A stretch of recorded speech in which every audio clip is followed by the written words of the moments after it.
भगवद गीता। श्रीमद् भगवद गीता अध्याय नंबर 13 और 13वें अध्याय में श्लोक नंबर 31 चल रहा है। कुछ भाष्य हुआ था, अब कुछ बाकी है।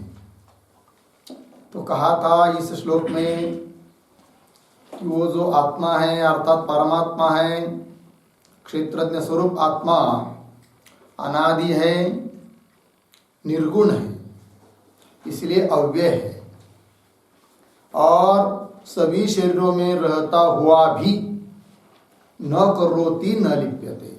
वो करता भी नहीं है और करता नहीं है, कुछ करता नहीं है, इसलिए उसके फल, कर्म के फल से लिप्त भी नहीं होता है। ये बात कह दी। अब इसके ऊपर पूर्व पक्षी आक्षेप कर रहा है कि बोल रहे हैं कि भाई आप देह में आत्मा रहता है और वो कुछ करता नहीं है। ठीक है, नहीं करता है तो न करने दो, किंतु दूसरा कौन है ऐसा कि जो देह में रहकर करता भी है और लिप्त भी होता है? क्योंकि अनुभव तो सबको आता है कि मैं कर रहा हूं, मैं भोग रहा हूं। इस अनुभव का तो अपलाप कर नहीं सकते, अनुभव तो आ रहा है और बोल रहे हैं कि आत्मा कुछ करता नहीं है और लिप्त भी नहीं होता है। तो दूसरा कौन है उसको छोड़कर, आत्मा को छोड़कर और कोई करने वाला और लिप्त होने वाला? बताओ। इस प्रकार का आक्षेप कर रहा है कौन? पूर्व पक्षी। देखिए, कह पुनः देहेषु करोति, यही है ना, इसके ऊपर लिखे आक्षेप और शीर्षक भी देंगे। यह आक्षेप है, पूर्व पक्षी का ग्रंथ है और शीर्षक देंगे इस भाग को, आत्मनः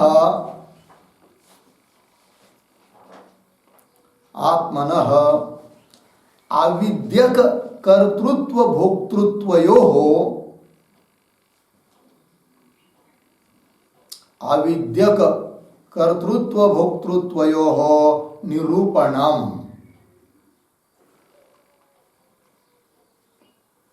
अविद्यक कर्तृत्व भोक्तृत्वयोः निरूपणम्। ठीक है जी, चलिए। आत्मा में कर्तृत्व भोक्तृत्व जो है वह अविद्यक है, वस्तुतः नहीं है। इस बात का निर्णय होगा प्रश्नोत्तर के द्वारा। पहले पूर्व पक्षी आक्षेप कर रहा है, प्रश्न कर रहा है। देखिए, कह पुनः देहेषु करोति लिप्यते च, प्रश्न चिन्ह। कह पुनः देहेषु करोति, इस देह में करने वाला, कर्ता कौन है फिर दूसरा? बताओ। और लिप्त भी होता है, ये प्रश्न हुआ। यदि तावत अन्य परमात्मनः देहि करोति, कैसा?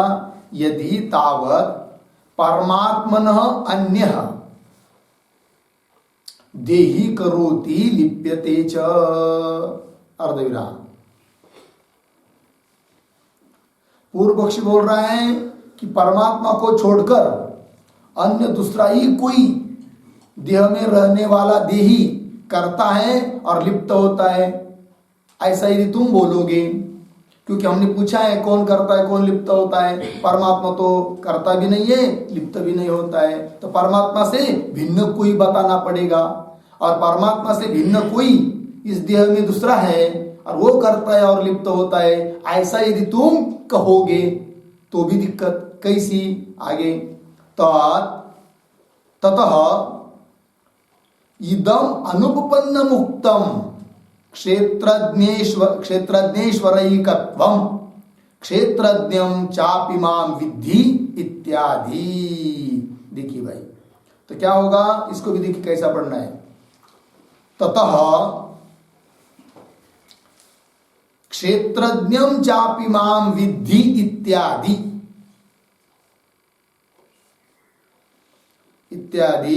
इदम क्षेत्रज्ञेश्वरैकत्वम अनुपपन्न मुक्तम। तो देखिए भाई, तब तो भगवान आपने कहा था पीछे कि क्षेत्रज्ञ भी कौन है? मैं ही हूं, ऐसा समझो, ये कहा था। तो वो अनुपन्न हो जाएगा। क्यों? यदि देह में परमात्मा के अलावा और दूसरा कोई जीव व्यू है और वो करता है और लिप्त होता है ऐसा मानेंगे तो क्या हुआ? फिर वो परमात्मा से भिन्न माना उसको। और जबकि आपने पीछे क्या कहा था कि क्षेत्रज्ञ ही मैं हूं, तो फिर उसके साथ दिक्कत आएगी क्योंकि भिन्न मान रहे हो अभी। तो ये प्रश्न हो रहा है। लगे पंक्ति देखिए, तो लिखा है ना, कह पुनः देहेषु करोति इत्यादि शुरू से, तो उसके ऊपर लिखते एक टिप्पणी इस पूर्व पक्ष के आधार पर। ननु यदि देहस्थः आत्मा, ननु यदि देहस्थः आत्मा न करोति, न करोति अर्धविराम, न च लिप्यते, न च लिप्यते, तर्हि कः अन्यः, कः अन्यः देहे अस्मिन्, देहे अस्मिन् अहं कर्ता, अहं कर्ता सुखादि भोक्ता च, सुखादि भोक्ता च इति अभिमन्यमानः, इति अभिमन्यमानः। प्रश्न चिन्ह आगे, किम देहे, किम देहे अकर्तुः अभोक्तुः च,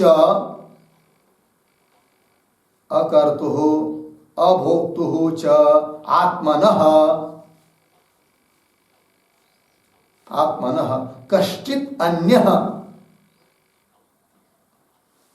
कश्चित् अन्यः देही विद्यते उत न, देही विद्यते उत न, प्रश्न चिन्ह। आद्ये, आद्ये क्षेत्रज्ञं चापि मां विद्धि,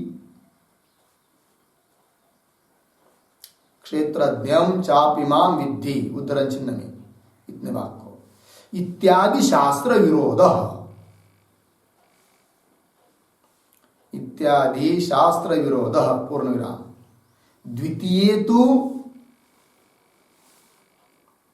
द्वितीये तो अनुभव विरोधः,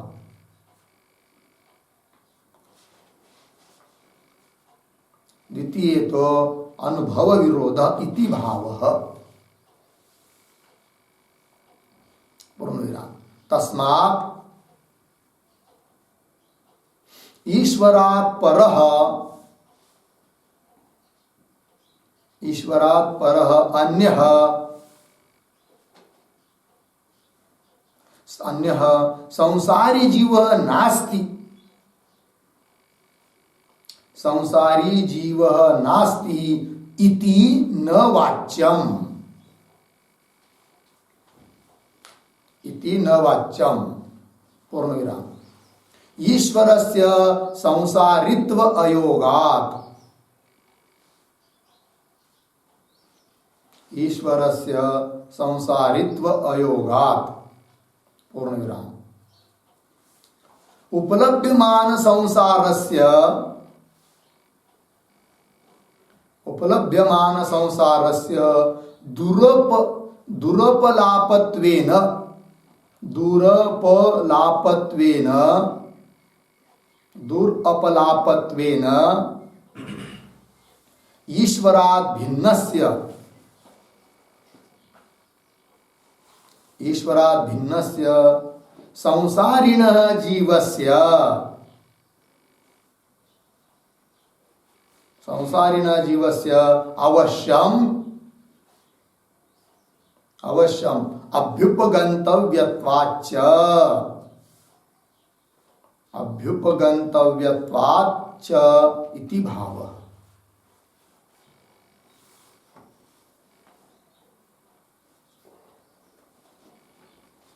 च इति भाव। लग गया? देखिए जी, अर्थ देखिए। ननु यदि देहस्थ आत्मा न करोति, पूर्व पक्षी बोल रहा है कि देह में रहता हुआ कोई आत्मा न करोति,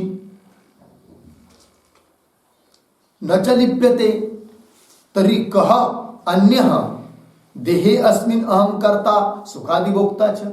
देह में रहने वाला आत्मा यदि कुछ करता नहीं है और लिप्त नहीं होता है तो तब तो कह अन्य, दूसरा और कोई देह में रहने वाला, तर्हि कह अन्य देहे अस्मिन्, अस्मिन् देहे, इस देह में, अन्य कह, दूसरा कौन है कि जो अहम कर्ता सुखादि भोक्ता इति अभिमन्यमानः, मैं करता हूं, मैं भोगता हूं, सुख दुखों का भोगता हूं, इस प्रकार का अभिमान धारण करने वाला और दूसरा कौन है देह में, बताओ। आत्मा यदि नहीं है, दूसरा कौन है बताओ। ये क्या किया? प्रश्न। तो आगे देखिए, किम देहे अकर्तु अभोक्तु च आत्मनः कश्चित् अन्यः देहि विद्यते उत न, विकल्प किया कि इस देह में अकर्ता अभोक्ता ऐसा जो आत्मा, उस आत्मा से भिन्न दूसरा कोई देही है या नहीं, ये बताओ। क्योंकि आत्मा को कैसा माना आपने? अकर्ता अभोक्ता, फिर उसको छोड़कर दूसरा कोई इस देह में रहने वाला देही है कि नहीं? अभोक्तु आत्मन, अकर्ता अभोक्ता आत्मा से भिन्न दूसरा कोई देही है या नहीं, ये प्रश्न।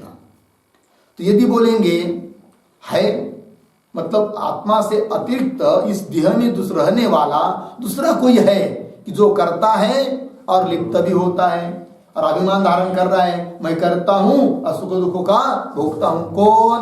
देह से, आत्मा से भिन्न इस देह में रहने वाला दूसरा कोई है, ऐसा यदि मानेंगे, सिद्धांति मान्य कर लेंगे, तब क्या होगा? तब उत्तर दे रहे पूर्व पक्षी, इस पहली बात को मानेंगे तो क्षेत्रज्ञम चापि मां विद्धि इत्यादि शास्त्र विरोध।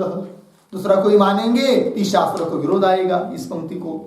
अच्छा, द्वितीय मतलब आत्मा को छोड़कर इस देह में और दूसरा कोई है नहीं है, ऐसा यदि मानेंगे तब क्या होगा?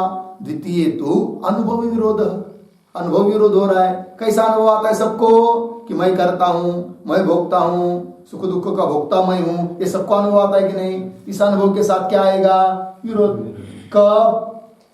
यदि इस देह में आत्मा को छोड़कर दूसरा कोई नहीं मानेंगे तो बोलेंगे आत्मा को छोड़कर दूसरा नहीं, लेकिन आत्मा तो है ना। अरे भाई आत्मा तो है, किंतु उस आत्मा को आपने कैसा माना?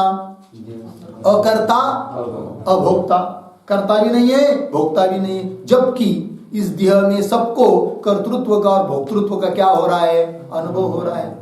तो अनुभव हो रहा है तो उसका विरोध नहीं कर सकते, तो अनुभव का आप्लाप नहीं कर सकते, तो अनुभव तो मानना ही पड़ेगा। अनुभव मानने जाएंगे तो अनुभव को मानने के लिए क्या मानना पड़ेगा? दूसरा आत्मा मानना पड़ेगा। दूसरा आत्मा मानेंगे इस देह में तो क्या होगा? क्षेत्रज्ञम चापि मां विद्धि, इसके साथ विरोध आएगा। दूसरा मानेंगे तो कर देंगे, और दूसरा नहीं मानेंगे तो अनुभव के साथ विरोध आएगा। समझ में आई बात? देखिए भाई, द्वितीय तो अनुभव विरोध इति भाव। तस्मात्, इसलिए क्या? ईश्वरात् परः अन्यः, ईश्वरात् से, ईश्वर से भिन्न दूसरा कोई अन्य संसारी जीव नास्ति इति न वाच्यम, दूसरा कोई संसारी जीव है नहीं, ये कहना ठीक नहीं है। ईश्वर से अतिरिक्त और कोई संसारी जीव है ऐसा मानना चाहिए। कौन बोलते हैं? पूर्व पक्षी, द्वैतवादी। नास्ति इति न वाच्यम, ठीक। क्यों? कि ईश्वर से संसारित्व आयोगा, कि जो ईश्वर है उसमें संसारित्व हो नहीं सकता, और संसारित्व का अनुभव सबको आता है, तो ईश्वर से भिन्न दूसरा कोई जीव संसारी रूप से मानना चाहिए, ये कहना हुआ पूर्व पक्षी का। ईश्वरस्य संसारित्व अयोगात्, लग गया जी। आगे, उपलभ्यमान संसारस्य, और संसार की उपलब्धि हो रही है, सबको अनुभव आ रहा है संसार का, तो उपलभ्यमान संसारस्य दुरोपलापत्वेन, उसका अपलाप करना कठिन है, विरोध करना कठिन है कि नहीं? बात करना कठिन है, क्योंकि प्रत्यक्ष अनुभव सबको आ रहा है, कि मैं करता हूं भोगता हूं, तो उसका तिरस्कार कैसा करेंगे उस अनुभव का? नहीं कर सकते, प्रत्यक्ष है वो। दुर्बलापत्वेन ईश्वरात् भिन्नस्य संसारीन जीवस्य अवश्यम अभ्युपगंतव्यत्वात्, है कि नहीं? ईश्वर से भिन्न कोई संसारी जीव अवश्य रूप से स्वीकार करना ही चाहिए। अभ्युपगंतव्यत्वात् च इति भाव। लग गए पंक्ति जी? चलिए आगे। ये हुआ पूर्व पक्षी का आशय। तो भाष्य में देखते हैं, चलिए पुनः पढ़ता हूं उस भाष्य को, आक्षेप भाष्य को। कह पुनः देहेषु करोति लिप्यते च, आत्मा को छोड़कर दूसरा कौन देह में रहने वाला है कि जो करता है और लिप्त होता है? यदि तावत परमात्मन अन्य देही करोति, परमात्मा से अतिरिक्त और दूसरा कोई देही देह में रहने वाला करता है और लिप्त होता है, तब तो क्या? ततः इदम अनुपन्नम उक्तम, ये तुमने जो पीछे कहा है वो अनुपन्न हो जाएगा। कौन? क्षेत्रज्ञ, क्षेत्रज्ञ ईश्वर की एकता। क्षेत्रज्ञम चापिमाम विद्धि, इसके साथ क्या होगा? तो दोनों तरफ से पकड़ लिया पूर्व पक्षी ने, ठीक है ना? एक कोई भी एक बात मानेंगे तो एक तो शास्त्र के साथ विरोध होगा, क्षेत्रज्ञम चापिमाम विद्धि, नहीं तो अनुभव के साथ विरोध होगा। समझ में आया? आगे चलते हैं। अभी पूर्व पक्षी चल रहा है। अथ न अस्ति ईश्वरात् अन्य देही, अथ ईश्वरात् अन्य देही न अस्ति, अर्धविराम, कह करोति लिप्यते च इति वाच्यम। ठीक, अर्धविराम। वा परह, वा है ना, तो वा परह नास्ति इति, वा परह नास्ति इति। अब देखिए भाई क्या कहते हैं। अथ, अब ऐसा पकड़ लिया, पूर्व पक्ष ने आक्षेप कर लिया, अथ ईश्वरात् अन्य देही न अस्ति, ईश्वर से अतिरिक्त अन्य दूसरा कोई देही देह में रहने वाला संसारी जीव यदि नहीं है तो कह करोति लिप्यते इति च वाच्यम। तो इस प्रश्न का उत्तर देना चाहिए फिर आपको कि उस देह में रहने वाला दूसरा कौन है कि जो करता है और लिप्त होता है। तो कह करोति लिप्यते इति च वाच्यम, इसको बताना चाहिए। वाह, क्यों वाह? एक तो ये बताओ फिर, परह नास्ति इति, परह नाम ईश्वर, या ईश्वर ही नहीं है ऐसा मानो। ये तो मानना पड़ेगा कि कोई ऐसा इस प्रकार का अभोक्ता अकर्ता कोई ईश्वर विश्वर है नहीं, ये मानो। नहीं तो ईश्वर से भिन्न दूसरा कोई तो जीव संसारी मानो, ये कहा इसने पूर्व पक्ष ने। चलिए तो आगे, लेकिन भगवान मतलब वेदांत मत में ये तो मान्य है ही नहीं है कि क्षेत्रज्ञ रूप ईश्वर से कोई अन्य संसारी जीव मान्य है नहीं है। और अनुभव तो सबको आता है, कर्तृत्व का भोक्तृत्व का। ये सब जटिल प्रश्न लग रहा है, समझ में आया कि नहीं? इसका उत्तर कोई दे भी नहीं सकता और इसका उत्तर हमको भी नहीं मिलता है, ऐसा समझते हैं वो कौन? वैशेषिक लोग, सांख्य लोग, अर्हत लोग, बौद्ध लोग, है कि नहीं?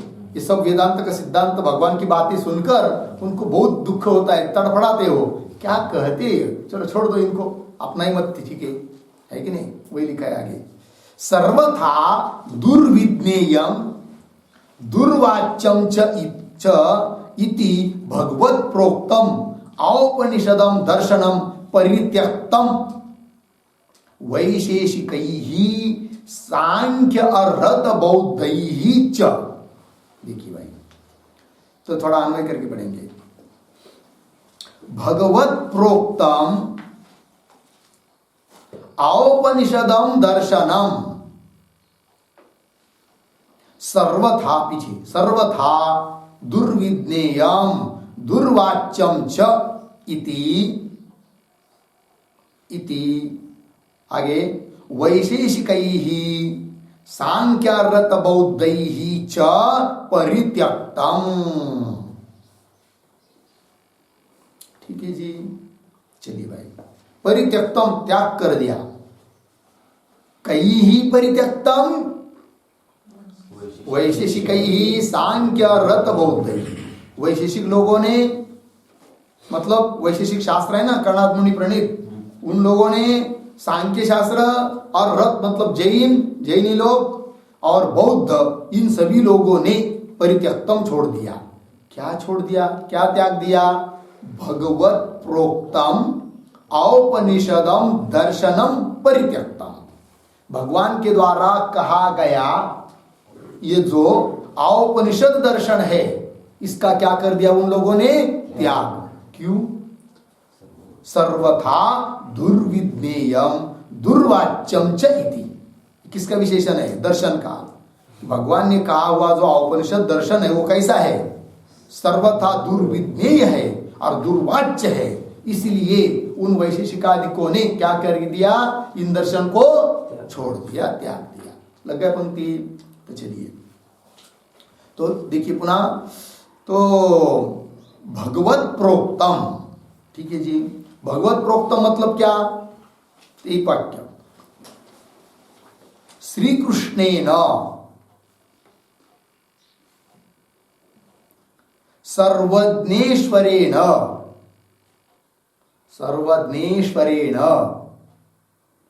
भ्रम प्रमादादि दोष गंध शून्येन,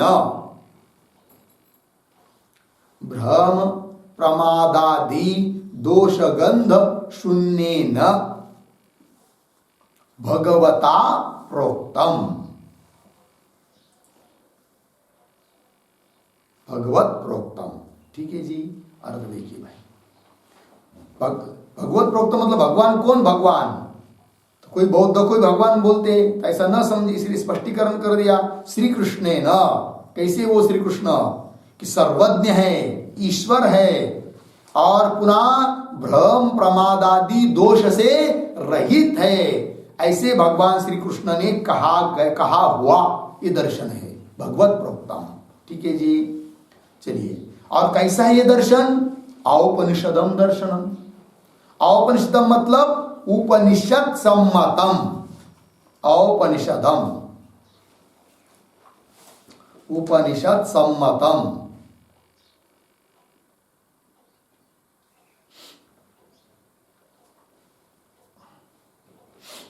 उपनिषद सम्मत ये दर्शन है। दर्शनम मतलब क्या? दर्शनम का अर्थ ज्ञानम मतम वा।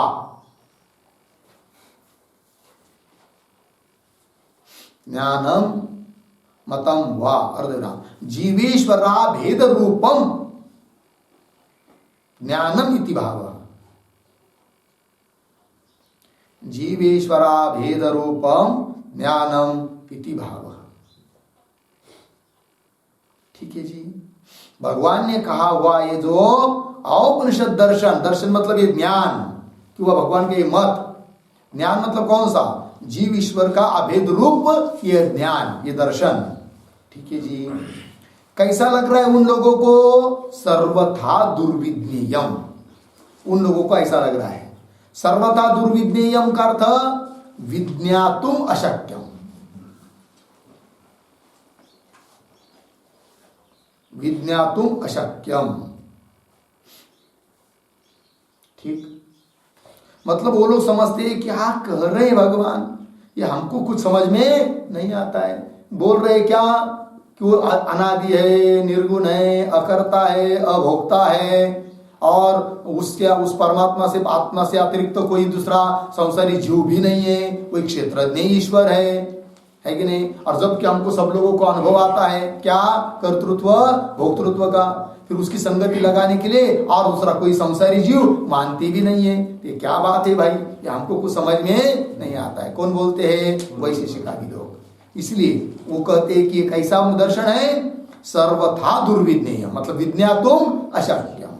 और कैसा? दुर्वाच्यम।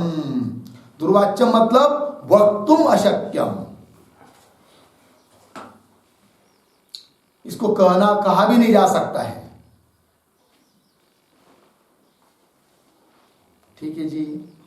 समझ में भी नहीं आता है, बोला भी नहीं जा सकता है। इस प्रकार का ये भगवान का मत या भगवान ने बताया हुआ ज्ञान, ठीक है जी। क्या जी? परित्यक्तम कई वैशेषिक ही सांख्य और बौद्ध ही परित्यक्तम। लग गया जी। तो चलिए, तो वैशेषिक इत्यादि के ऊपर एक वाक्य लिखते हैं।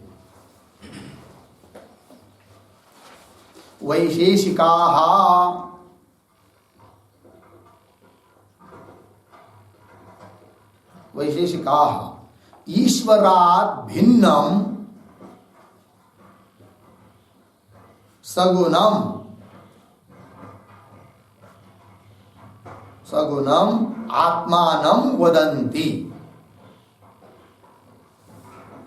आत्मानं वदन्ति।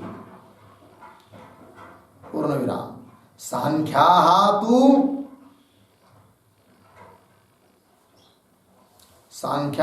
तु नास्ति ईश्वरः इति वदन्ति। सांख्याः तु नास्ति ईश्वरः इति वदन्ति।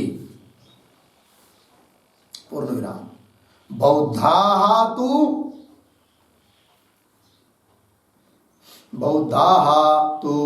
दिहम् एव आत्मानं वदन्ति। बौद्धाः तु दिहम् एव आत्मानं वदन्ति। पूर्णविराम। तस्मात् अमीभिः भगवत् प्रोक्तं ज्ञानम्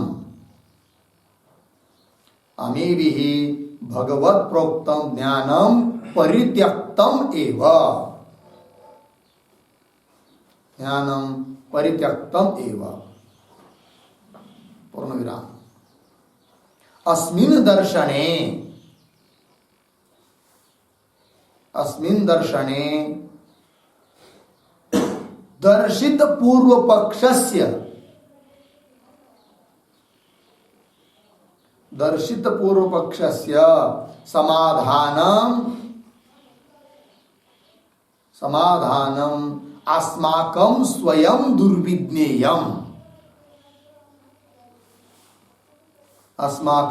स्वयं दुर्विज्ञेयम्। अर्धविराम। समाधाता च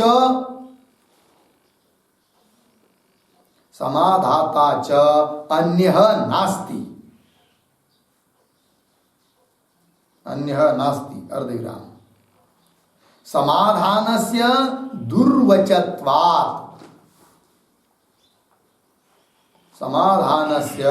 दुर्वचत्वात्। पूर्णविराम। अतएव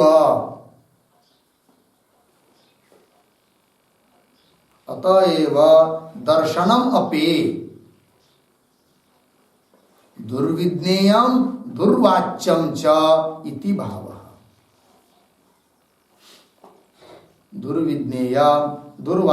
च इति भावः। ठीक है, अर्थ देखिए भाई।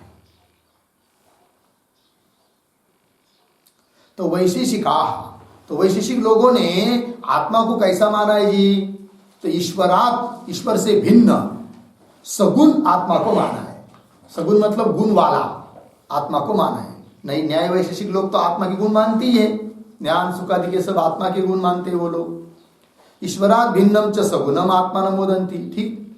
सांख्याः तु, और सांख्याः तु नास्ति ईश्वरः इति वदन्ति। ईश्वर कोई मानते नहीं है। और बौद्धाः तु दिहम् एव आत्मानं वदन्ति। बौद्ध लोग तो देह को ही आत्मा मानते हैं।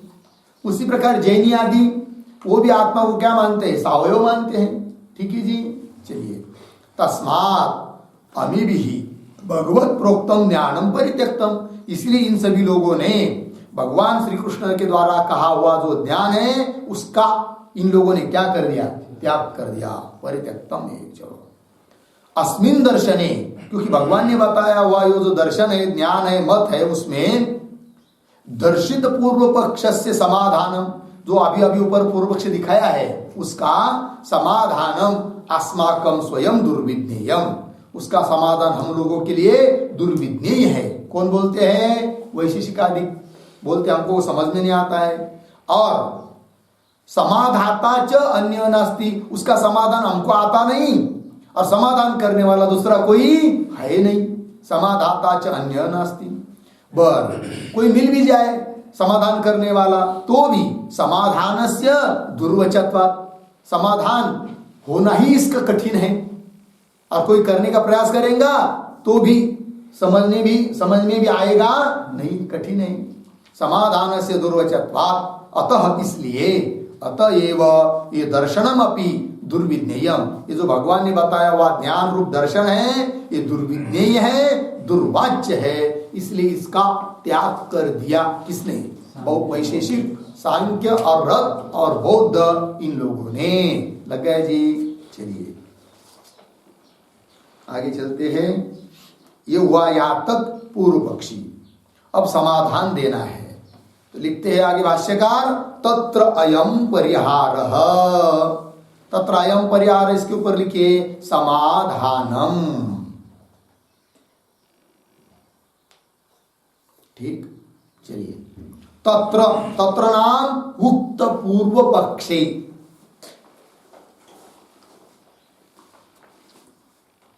तत्र उक्त पूर्व पक्षे अयम परिहार भगवता स्वेन एव उक्तः स्वभावस्तु प्रवर्तते इति। ठीक है जी। अविद्या मात्र स्वभाव ही करोति लिप्यते इति व्यवहार भवति। अर्धविराम। न तो परमार्थत एकस्मिन् परमात्मने तद अस्ति। ठीक है जी। चलिए एक एक बात को देखते हैं। तत्र, इस प्रकार का किसी ने पूर्व पक्ष करने पर उत्तर भगवान ने पहले ही दिया है इस बात का। कैसे? कहां पर?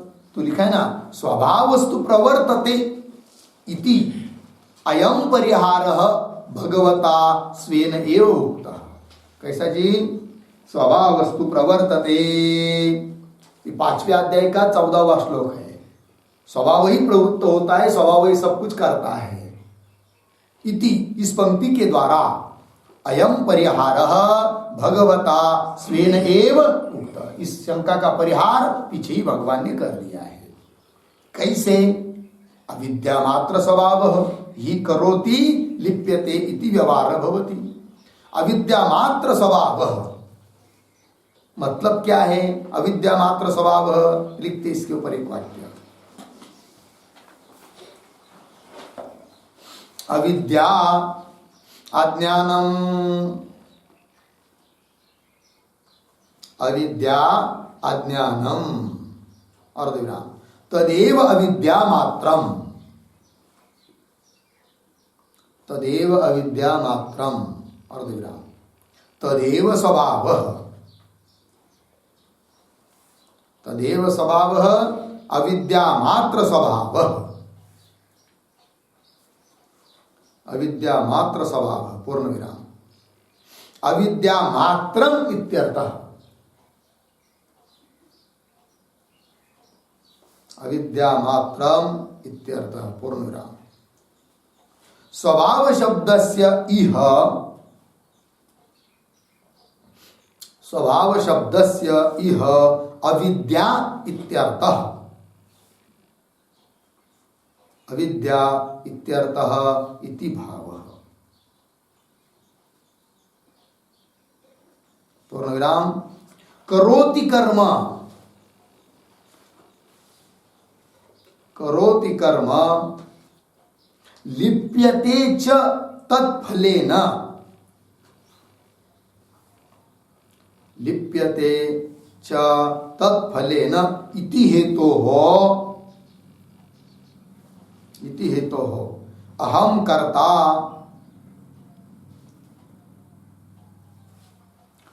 अहम कर्ता अहम भोक्ता इति व्यवहारः भवति।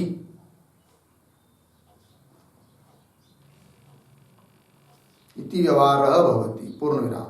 कर्ता अहम, भोक्ता अहम, कर्ता अहम भोक्ता अहम इति अनुभव सिद्धः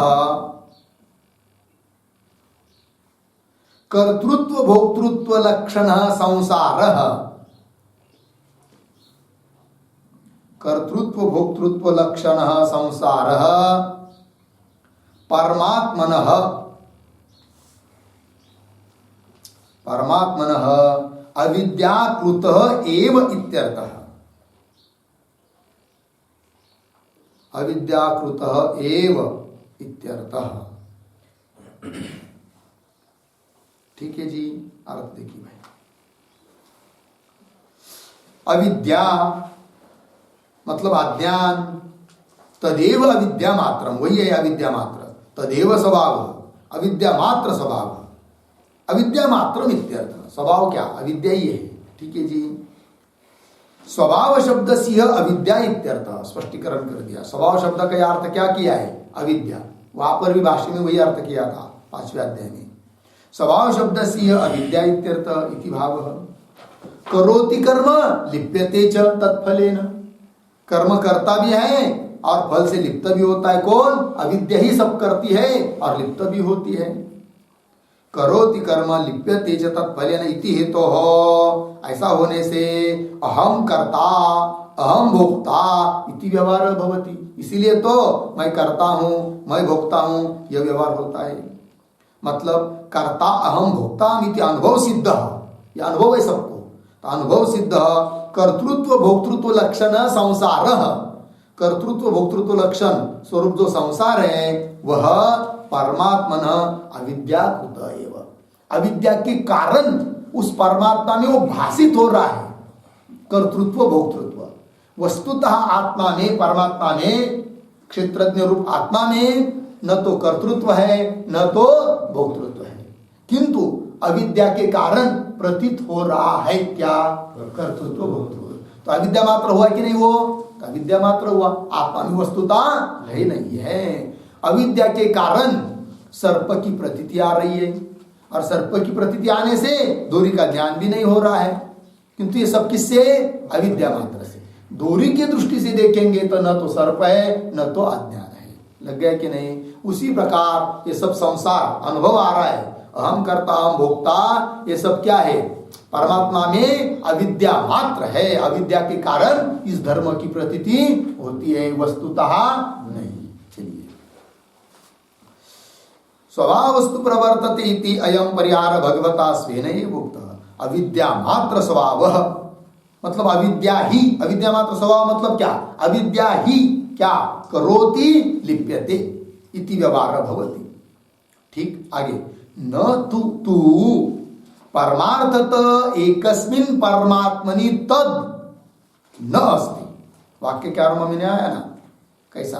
तू परंतु परमार्थतः वस्तुतः एकस्मिन् परमात्मनि, एक ही परमात्मा में, तद न अस्ति। तद तद मतलब कर्तृत्वम भोक्तृत्वम च इत्यर्थः। ठीक है, वो कर्तृत्व भोक्तृत्व परमात्मा में वस्तुतः है नहीं, नहीं है, ये बात कह दी। ठीक है जी। चलिए, तो ये तो समाधान दिया है, तत्र अयम परिहारः इत्यादि, इसके ऊपर थोड़ा सा लिखेंगे, थोड़ा सा विस्तार पूर्वक, क्योंकि शंका बहुत जबरदस्त है। कोई भी शंका कर देगा वेदांत पढ़ते पढ़ते समय तो गड़बड़ हो सकती है। इसीलिए अपना पक्ष भी क्या होना चाहिए? दृढ़ होना चाहिए उसका उत्तर देने के लिए। चलिए, अयम भाव, अयम भाव बराबर किम अविद्यावस्थायाम, किम उत्तर का भाव बता रहे हैं, किम अविद्यावस्थायाम देहे कह करोति लिप्यते च, कह करोति लिप्यते च इति त्वं पृच्छसि। प्रश्न चिन्ह। उत विद्यावस्थायाम, उत विद्यावस्थायाम प्रश्न चिन्ह। आद्ये, आद्ये अविद्यया आत्मनि, अविद्यया आत्मनि कल्पितस्य सावासहंकारस्य, कल्पितस्य साभासहंकारस्य कर्तुः भोक्तुः च सत्वात्, कर्तुः भोक्तुः च सत्वात्। यावत् अविद्यम्, यावत् अविद्यम् जीवेश्वर भेदस्य, जीवेश्वर भेदस्य अस्माभिः, अस्माभिः स्वीकृतत्वात्, स्वीकृतत्वात् अस्ति एव, अस्ति एव ईश्वरात् भिन्नः, ईश्वरात् भिन्नः जीवः संसारी, जीवः संसारी। आत्माहंकारान्योन्याध्यास लक्षणः, आत्माहंकारान्योन्याध्यास लक्षणः।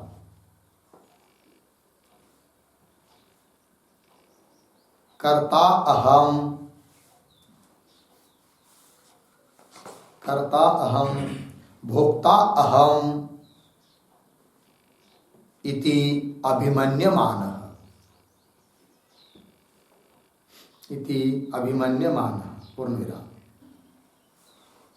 तदाश्रयः च, तदाश्रयः च सर्वोपि व्यवहारः, सर्वोपि व्यवहारः इति न, इति न अज्ञान, अज्ञानुभव विरोधः, अज्ञानुभव विरोधः,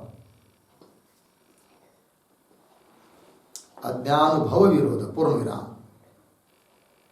न हि प्राज्ञस्य,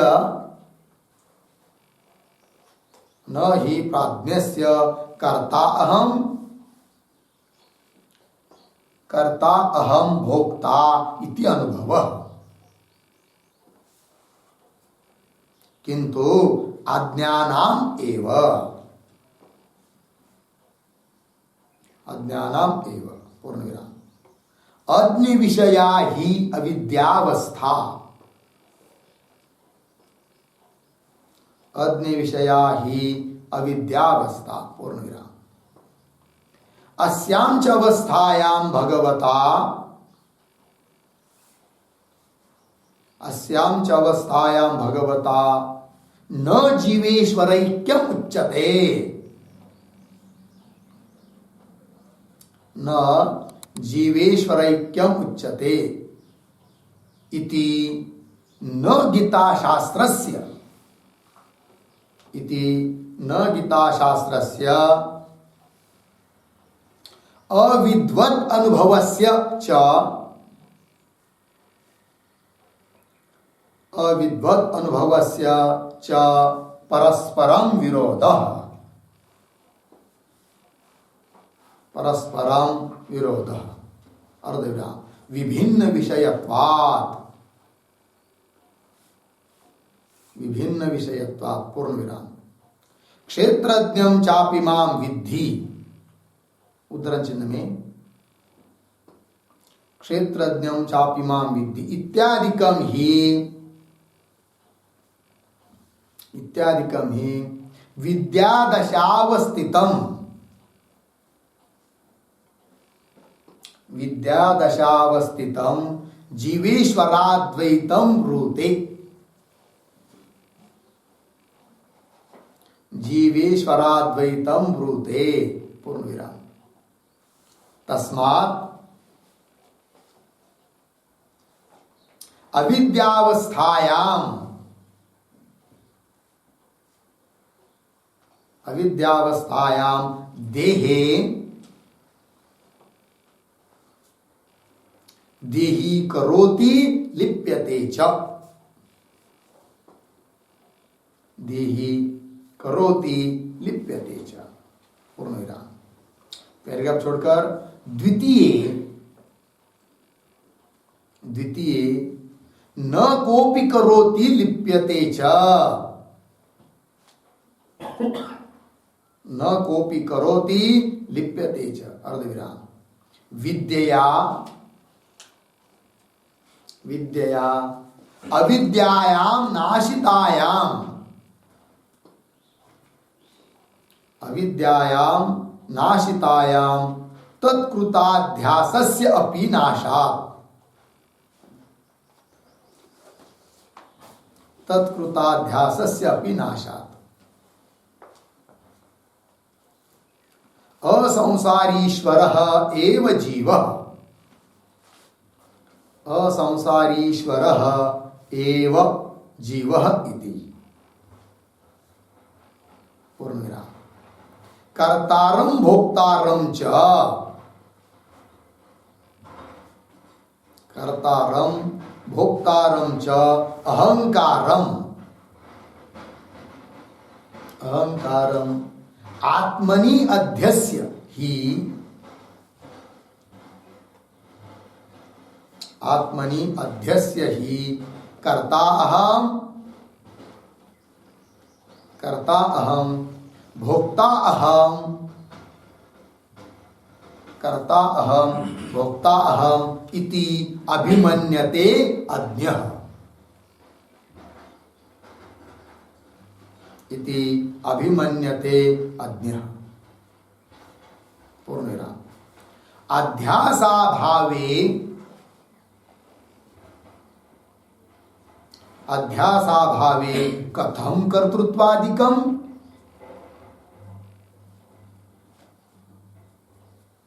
कथं कर्तृत्वादिकम्, प्रश्न चिन्ह। सुषुप्तौ जीवस्य, सुषुप्तौ जीवस्य अध्यासाभावेन, अध्यासाभावेन संसार अदर्शनात्, संसार अदर्शनात्। पूर्णविराम। अयं चाध्यासः, अयं चाध्यासः अज्ञानमूलः, अज्ञानमूलः इति नष्टे अज्ञाने, इति नष्टे अज्ञाने ज्ञानेन। अर्धविराम। कथम अध्यासः स्यात्, कथम अध्यासः स्यात्, प्रश्न चिन्ह। तस्मात्, तस्मात् नास्ति विद्यावस्थायां, नास्ति विद्यावस्थायां कर्ता भोक्ता च, कर्ता भोक्ता च ईश्वरात् अन्यः जीवः, ईश्वरात् अन्यः जीवः। अर्धविराम। किंतु अकर्तृ अभोक्तृ, अकर्तृ अभोक्तृ ईश्वर एव जीवः, ईश्वर एव जीवः। पूर्णविराम। न च अनुभव विरोधः, न च अनुभव विरोधः। अर्धविराम। कर्तां भोक्ताम् इति, कर्ता अहम भोक्ता इति विद्वत् अनुभवाभावात्, विद्वत् अनुभवाभावात्। पूर्णविराम। न च अविद्वत् अनुभव विरोधः, न च अविद्वत् अनुभव विरोधः। अर्धविराम। अविद्यादशा विषयत्वात्, अविद्यादशा विषयत्वात् अविद्वत् अनुभवस्य, अविद्वत् अनुभवस्य। पूर्णविराम। न हि विभिन्न विषयोः, विषयोः न हि विभिन्न विषयोः बाधः, न विभिन्न विषयो हो बाध अर्धविराम। विद्वत अनुभव एव,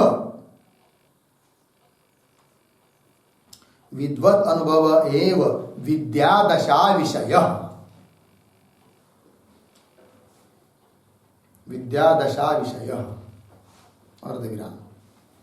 विद्या विद्यादशयो भेदात्,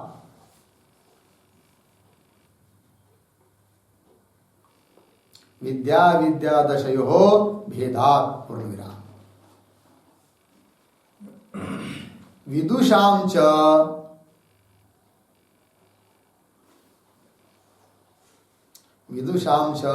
अविद्यादशा अयोगात्,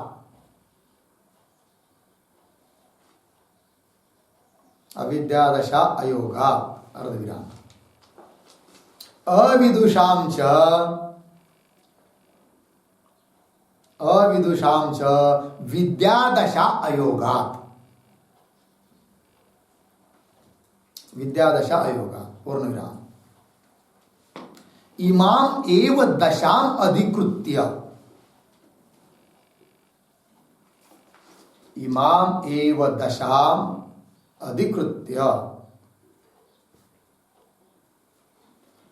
उद्धरण चिन्ह में क्षेत्रज्ञं चापिमां विद्धि इति गीता शास्त्रम, क्षेत्रज्ञं चापिमां विद्धि उद्धरण चिन्ह बंद इति गीता शास्त्रम प्रवर्तितम भगवता, प्रवर्तितम भगवता पूर्णविराम। तस्मात् परमार्थत असंसारी, परमार्थत असंसारी ईश्वर एव जीवः, ईश्वर एव जीवः पूर्णविराम। अज्ञानात् तु जीवः संसारी, जीवः संसारी भिन्नः ईश्वरात्, ईश्वरात् इति मूढ़ानां व्यवहारः, मूढ़ानां व्यवहारः पूर्णविराम। यथा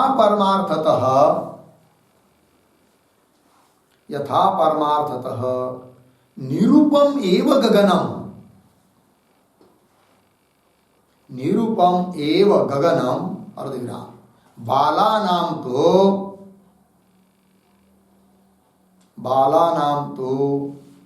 अज्ञानात्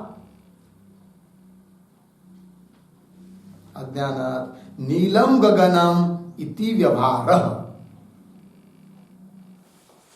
नीलम गगनम इति व्यवहारः इति हो गया। चलिए भाई अर्थ समझते हैं, बहुत लंबा हुआ ना। चलिए अयम भाव, तो सिद्धांती अब पूर्व पक्षी को पूछ रहे हैं विकल्प करके, क्या किम अविद्यावस्थायां देहे कह करोति लिप्यते च इति त्वं पृच्छसि उत विद्यावस्थायां। देह में करता है भोगता है, कौन करता है कौन भोगता है, इस प्रकार का प्रश्न तुम पूछ रहे हो। तो वो प्रश्न अविद्यावस्था में पूछ रहे हो कि विद्यावस्था में, मतलब जीव को अविद्यावस्था रहती है उस समय उस देह में, अज्ञानी जीव में कौन करता है कौन भोगता है, ऐसा तुम्हारा प्रश्न है।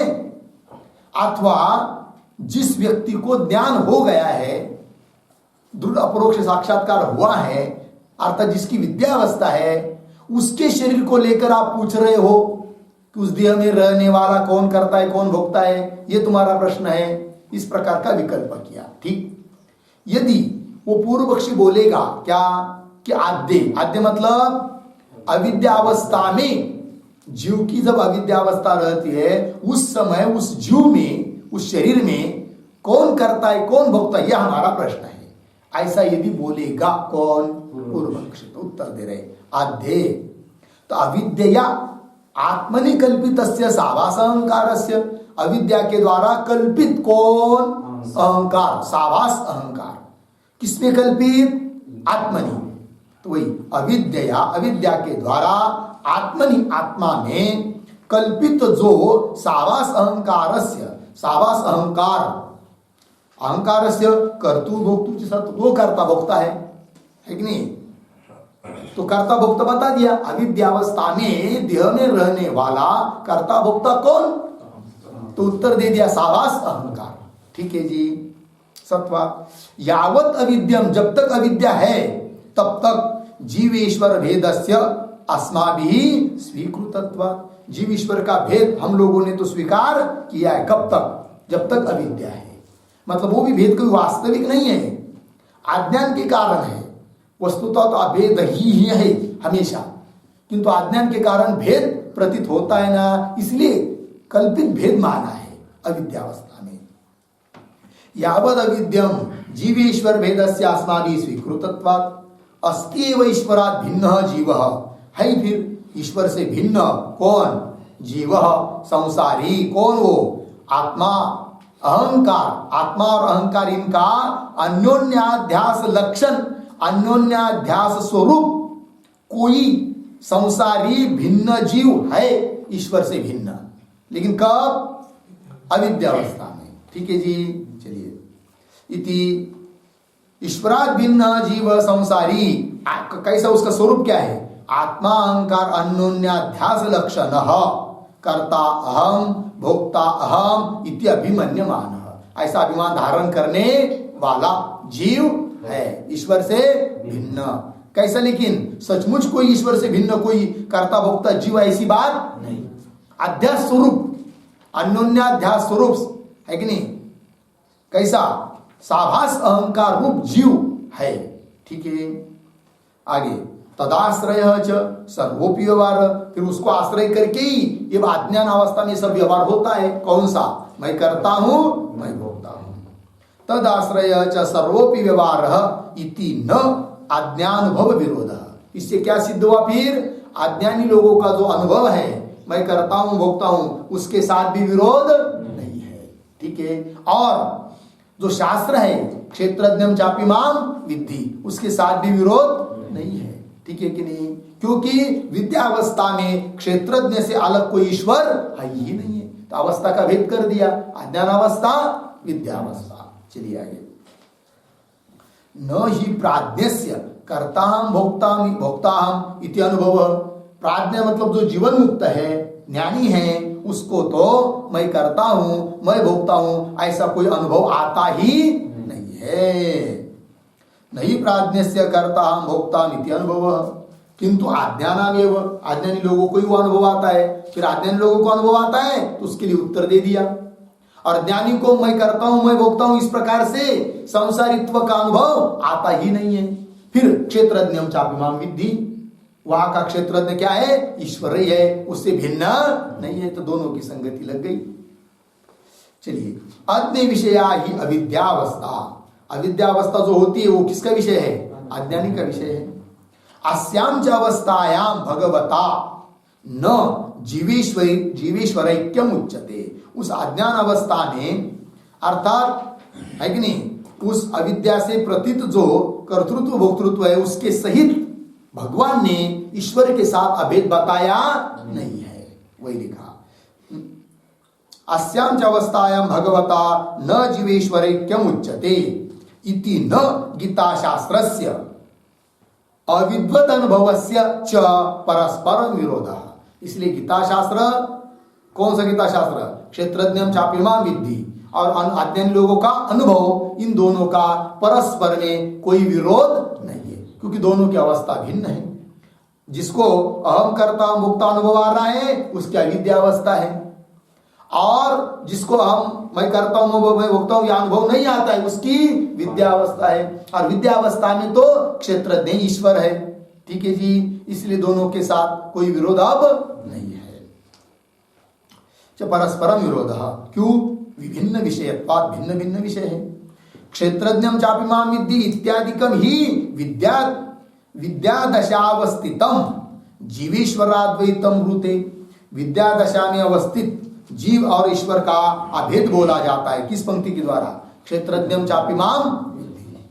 तस्मात् अविद्यावस्थायाम देहे देही करोति लिप्यते च। इसलिए अविद्यावस्था में देह में रहने वाला कोई दूसरा देही कर्ता और लिप्त होता है। वो है कौन? साभास अहंकार। ठीक है जी। इसका मतलब सचमुच वो कोई ईश्वर से भिन्न कोई देही है ऐसी भी बात नहीं, अविद्या के कारण वैसा प्रतीत हो रहा है। ठीक है जी। चलिए अब आगे द्वितीय मतलब दो विकल्प किए थे ना उस पूर्व पक्षी को। क्या दो विकल्प थे कि इस देह में करने वाला और लिप्त होने वाला कौन है, ये प्रश्न तुम अविद्यावस्था में पूछ रहे हो कि विद्यावस्था में? तो अविद्यावस्था में पूछते हो तो उसका उत्तर दे दिया। अब यदि विद्यावस्था में पूछते हो तो उसका उत्तर दे रहे द्वितीय तो न कोपी करोति लिप्यते च, क्योंकि विद्यावस्था में कोई कर्ता और भोगने वाला है ही नहीं है, क्योंकि विद्वान का वैसा अनुभव भी नहीं है। न कोपी करोति लिप्यते च, क्यों? आगे विद्या अविद्यायाम नाशितायाम, विद्या के द्वारा अविद्या का नाश होने पर तत्कृताध्यासस्य अपि नाशः, उसके द्वारा किया हुआ जो अध्यास है कर्तृत्व भोक्तृत्व का अध्यास, उसका भी क्या हो जाता है? नाश। नाशात असंसारीश्वर एव जीवः, इसलिए विद्यावस्था में असंसारी ऐसा जो ईश्वर वही जीव है कि नहीं? और कोई अतिरिक्त देही मानने की जरूरत वहां पर नहीं। कर्तारम भोक्तारम च अहंकारम आत्मनि अध्यस्य, कर्तृत्व का भोक्तृत्व भोक्तेपन का अहंकार आत्मा में अध्यास करके ही कर्ताहम भोक्ताहम इति अभिमन्यते। कौन? अज्ञ अज्ञानी लोग कर्तापने का भोक्तापने का है कि नहीं? क्या? कर्तारम भोक्तारम च अहंकारम, कर्तापने का अहंकार भोक्तापन का अहंकार आत्मा में अध्यास करके ही बोलते हैं क्या? मैं करता हूं, मैं भोगता हूं। कौन? अज्ञानी लोग। अध्यासाभावे, किंतु जब अध्यास निवृत्त हो जाता है तब तो कथम कर्तृत्वादिकम, कर्तृत्वादि कुछ है नहीं। क्यों? जहां जहां अध्यास निवृत्त होता है वहां वहां कर्तृत्व भोक्तृत्व संसार होता ही नहीं है। उदाहरण दे रहे, सुषुप्तौ जीवस्य अध्यासाभावेन, सुषुप्त अवस्था में जीव के लिए कोई अध्यास है क्या? नहीं, अध्यास का अभाव है। और अध्यास का अभाव होने के कारण संसार अदर्शना, कर्तृत्व भोक्तृत्व रूप संसार भी वहां पर दिखाई देता नहीं है। अयम चाध्यास अज्ञान मूल, यह जो अध्यास है कर्तृत्व भोक्तृत्व का अध्यास, ये सब कैसा है? अज्ञान मूलक है। अज्ञान मूल है इति नष्टे अज्ञाने ज्ञानेन, ज्ञानेन अज्ञाने नष्टे, ज्ञान के द्वारा अज्ञान नष्ट होने पर कथम अध्यास, कैसा अध्यास होगा? क्योंकि अध्यास कैसा है? अज्ञान मूलक है, और अज्ञान ही नहीं रहा तो अध्यास कहां से रहेगा?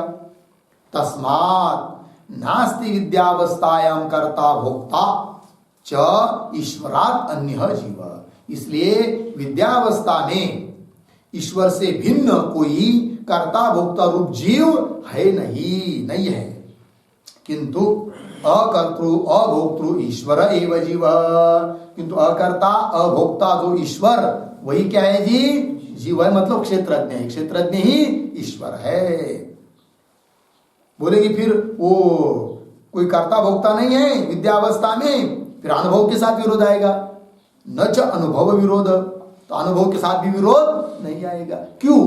विद्वान को कर्ता भोक्तेपन का अनुभव होता ही नहीं है। जिसके साथ विरोध हो, कर्ता हम भोक्ता इति विद्वत अनुभव अभाव, अनुभव किसको आता है? अविद्वान को, उसके लिए संगति लगा दी। और विद्वान विद्यावस्था में तो कोई अलग से साहंकार जीव भी नहीं है, क्षेत्रज्ञ रूप ईश्वर ही जीव है। तो बोलेंगे अनुभव के साथ विरोध, कैसा अनुभव के साथ विरोध? विद्वान को अनुभव आता ही नहीं है, कैसा? कर्तापने का भोक्तापने का, अनुभव के साथ विरोध भी नहीं होगा। जिसको अनुभव आता है उसकी संगति लगा दी, इसको अनुभव ही नहीं आता है तो अनुभव के साथ विरोध नहीं होगा। ठीक है जी। चलिए, मतलब विद्यावस्था में क्षेत्रज्ञम चापिमाम विद्धि, ये जो वाक्य है ये किस अवस्था में? विद्यावस्था में है, तब अनुभव के साथ विरोध भी नहीं आता है। ठीक। और क्षेत्रज्ञम चापिमाम विद्धि ये कहना अविद्यावस्था में है क्या? नहीं। यदि अविद्यावस्था में होता तब अनुभव के साथ विरोध आता, तो अनुभव के साथ विरोध नहीं है फिर अभी, ठीक है ना? क्योंकि अज्ञान अवस्था में क्या है? अनुभव है कर्तृत्व भोक्तृत्व का, तो उसकी संगति लगा दी। शास्त्र के साथ विरोध नहीं, क्योंकि शास्त्र अविद्यावस्था के लिए है ही नहीं है, विद्यावस्था में है। और विद्यावस्था में अहम कर्ता अहम भोक्ता ऐसा अनुभव ही नहीं है कि जिसके साथ विरोध हो जाए शास्त्र का, तो दोनों की संगति लग गई। शास्त्र भी ठीक है और अनुभव भी ठीक है। ठीक है जी, चलिए।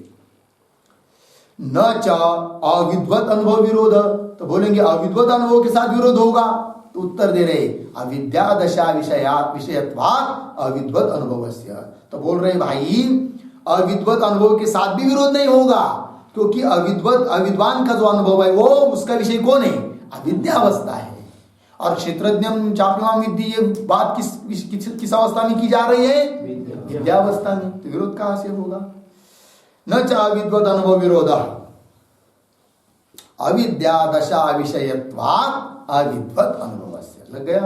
आगे न ही विभिन्न विषयो हो बाध। अब दोनों का विषय भिन्न भिन्न होने के कारण एक दूसरे के द्वारा बाध नहीं होगा। विद्वत अनुभव एवं विद्यादशा विषय, विद्वान का अनुभव विद्यादशा का विषय है, अहम ब्रह्मास्मि, ठीक। और विद्यादशयो हो भेदात, विद्यादशा और अविद्यादशा का भेद होने के कारण सब संगति लग जाती है। विदुषाम च अविद्यादशा अयोगात, विद्वान के लिए अविद्यादशा ही नहीं है, और अविदुषाम च विद्यादशा अयोगात, और अविद्वान के लिए विद्यादशा नहीं है, तो दोनों की दशा भिन्न भिन्न है। विदुषाम च अविद्यादशा योगात् और अविदुषाम च विद्यादशा योगात्, ठीक। आगे इमाम एव दशाम अधिकृत्य, इस प्रकार की दशा को मन में रखकर ही भगवान ने कहा है क्या? क्षेत्रज्ञम चापिमाम विद्धि, क्षेत्रज्ञम चापिमाम विद्धि इति गीता शास्त्रम प्रवर्तितम भगवता, भगवान ने प्रवर्तित किया है। तस्मात् परमार्थतः वस्तुतः देखा जाए तो असंसारी जो ईश्वर एव जीव, ठीक है जी। चलिए आज्ञाना, तो अज्ञान के कारण जीव संसारी भिन्न ईश्वरात्, है कि नहीं? अज्ञान के कारण जीव संसारी है, ईश्वर से भिन्न है, इस प्रकार का व्यवहार हो रहा है अज्ञान के कारण। किसके लिए व्यवहार हो रहा है? लेकिन मूढ़ा नाम व्यवहार, मूढ़ लोगों का, मोहित लोगों का, अज्ञानी लोगों को वो व्यवहार होता है, ज्ञानी के लिए वो व्यवहार होता नहीं है। अज्ञानात् तो जीव संसारी भिन्न ईश्वरात् भिन्न संसारी जीव इति मूढ़ानाम व्यवहार, ठीक। यथा परमार्थतः, उदाहरण देकर समझा रहे हैं। जैसे आकाश रूप वाला है कि निरूप है? परमार्थतः निरूप है, वस्तुतः निरूप है। कौन? आकाश। तो भी बालकों को आकाश कैसा लगता है? नीला नीला। क्यों? अज्ञान के कारण। वैसे तो बालकों का जो अनुभव है नीलम आकाशम नीलम गगनम, उसके साथ भी विरोध नहीं है। और ज्ञानी का क्या कहता है, जो शास्त्र जानता है, निरूपम आकाशम।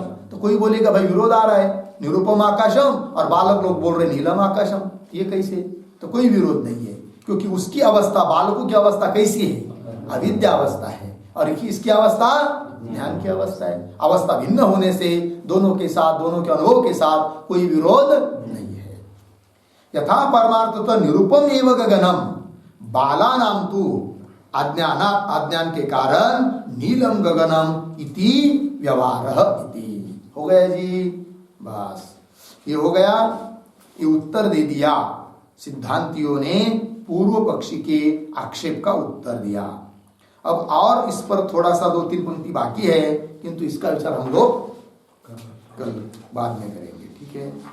ओम पूर्णमदः पूर्णमिदं पूर्णात् पूर्णमुदच्यते पूर्णस्य पूर्णमादाय पूर्णमेवावशिष्यते।